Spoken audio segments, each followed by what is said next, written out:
The daycare smelled of crayons and apple juice, a cloying sweetness that clung to the air like a memory of simpler times. Ethan Caldwell, in his tailored charcoal suit, stood out like a storm cloud in the pastel chaos of Tiny Tots Daycare.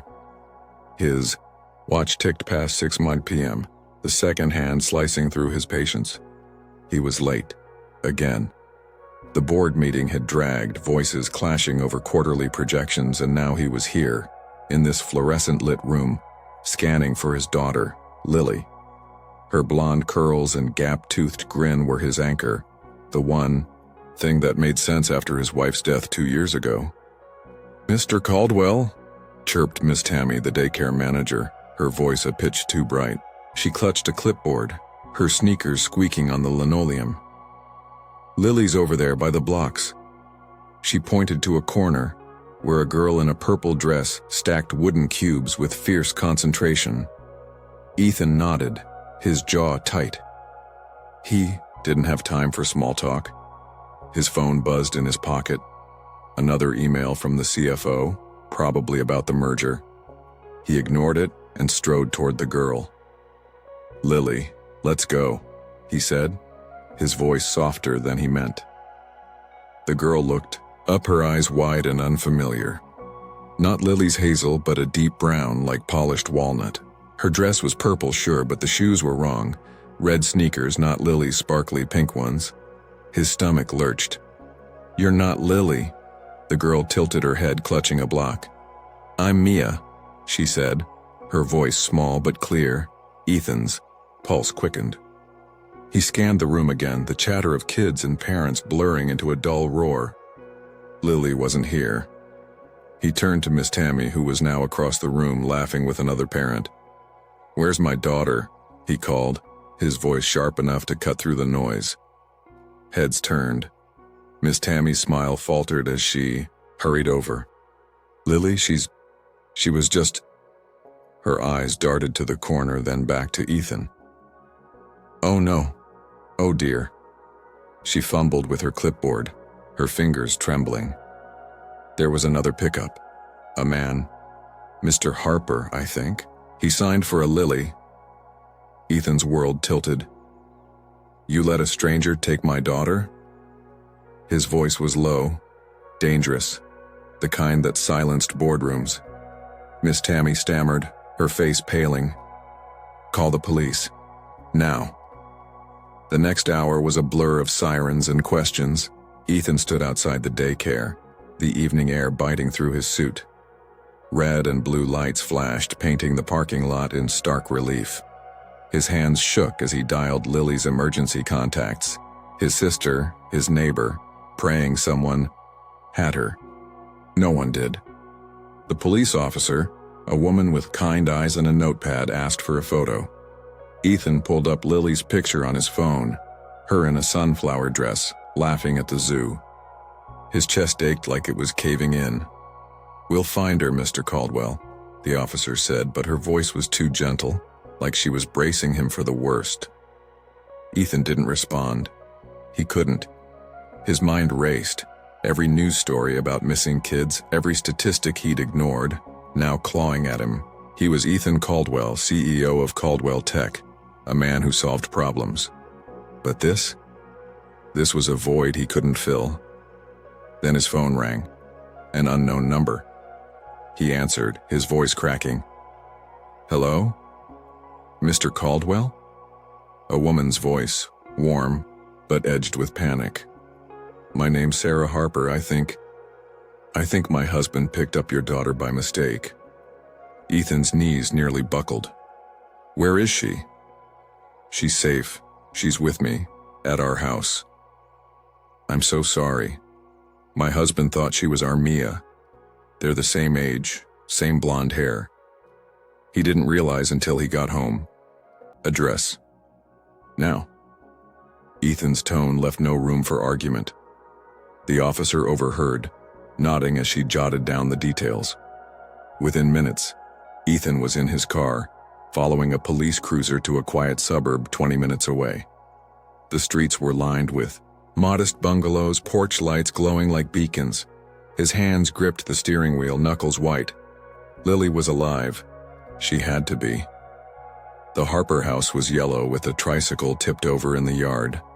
Ethan didn't wait for the officer. He was out of the car before it fully stopped, pounding on the door. It swung open, revealing a woman in her 30s. Her dark hair pulled into a messy bun. Her eyes were red-rimmed like she'd been crying. Behind her stood a man, broad-shouldered, his face etched with guilt, and there on the couch was Lily clutching a stuffed bunny, her cheeks streaked with tears. "Daddy!" she cried, scrambling toward him. Ethan dropped to his knees, pulling her into his arms. She smelled of shampoo and salt, her small body trembling against his chest. He buried his face in her hair, his own tears burning. "I'm so sorry," Sarah said, her voice breaking. "We didn't know until we saw Mia wasn't with her. My husband, he's dyslexic. He misread the sign-out sheet. We called the daycare right away." Ethan didn't look up. He couldn't. Lily was safe, but the terror still pulsed in his veins. The officer stepped in, asking questions, taking statements. Ethan heard fragments. How Sarah's husband, Tom, had picked up Lily thinking she was Mia. How Sarah noticed the mix-up when Tom walked in with the wrong girl. It was a mistake, a stupid human mistake, but it had nearly cost Ethan everything. When the officer left, promising to follow up, Ethan stood, Lily still clinging to him. Sarah hovered near the door, wringing her hands. "Can I get you anything? Water? Coffee?" "No," Ethan said, his voice flat. He wanted to leave, to take Lily and never look back. But Sarah's eyes held something. Guilt, yes, but also a raw, desperate need to make this right. "Please," she said, "let me explain, just for a minute." Ethan hesitated. Lily's weight in his arms grounded him, her breathing steady now. He nodded once, sitting on the couch. Sarah sat across from him, Tom lingering in the doorway like he didn't trust himself to come closer. "We're not bad people," Sarah began, her voice unsteady. "Tom's a teacher, I'm a nurse. We've been trying to adopt Mia's cousin, a little boy in foster care. The system's been brutal. Paperwork, home, visits, legal fees, we're stretched thin. Tom was exhausted today and he made a mistake. I know that doesn't fix it, but I swear we'd never hurt anyone." Ethan's jaw tightened. He wanted to hate them, to blame them for the hole in his chest. But Sarah's words cracked something open. He saw the bags under her eyes, the stack of legal documents on the coffee table. They were struggling just like he was. Different battles, same war. Lily stirred, looking up at him. "Mia's nice, Daddy." She shared her bunny.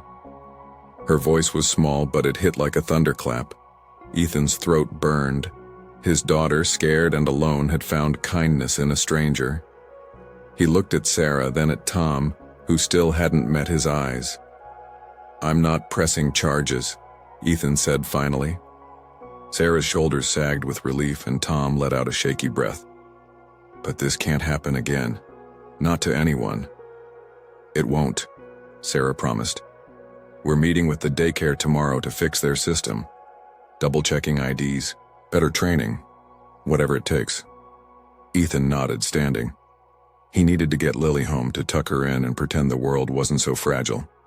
But as he reached the door, Sarah called after him. "Wait." She disappeared into the kitchen, returning with a small paper bag. "It's just cookies. Mia and I baked them yesterday. I know it's nothing, but please take them."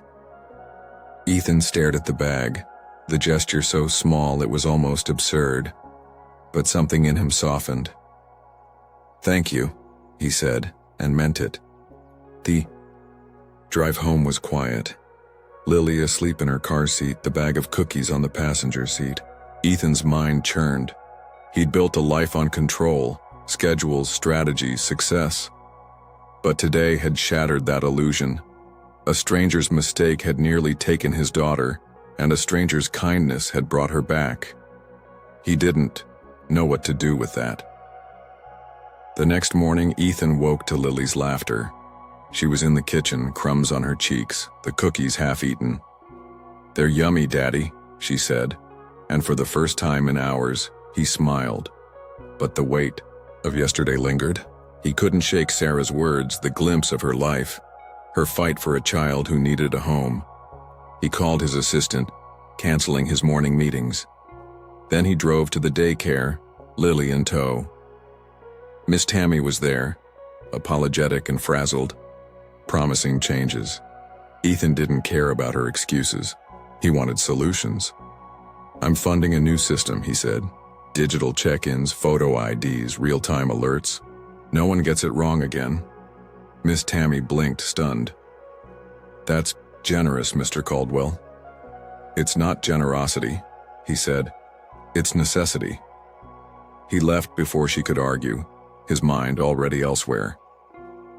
That afternoon, he tracked down Sarah's number. She answered on the second ring, her voice cautious. "Mr. Caldwell, is everything okay?"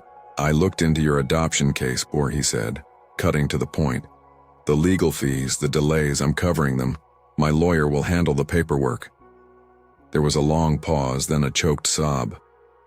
"Why would you, after everything?" "Because I can," Ethan said. "And because Lily deserves a world where people help each other." He hung up before she could respond, his heart pounding. It wasn't forgiveness, not exactly. But it was something closer to hope. Weeks later, Ethan stood in his office, the city skyline glittering beyond the glass. His phone buzzed. A photo. From Sarah, Mia, and a small boy, both grinning, a welcome home banner behind them. A note followed. "Thank you. You changed our lives." Ethan stared at the image, his throat tight. He wasn't a hero. He was a father, flawed and afraid, who'd glimpsed the power of a single choice. He tucked the phone away and headed home, where Lily waited with her crayons and her laughter.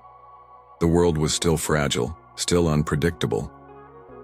But as he stepped into the evening light, Ethan felt a quiet certainty. One act of kindness could ripple outward, mending what was broken long after the darkness faded.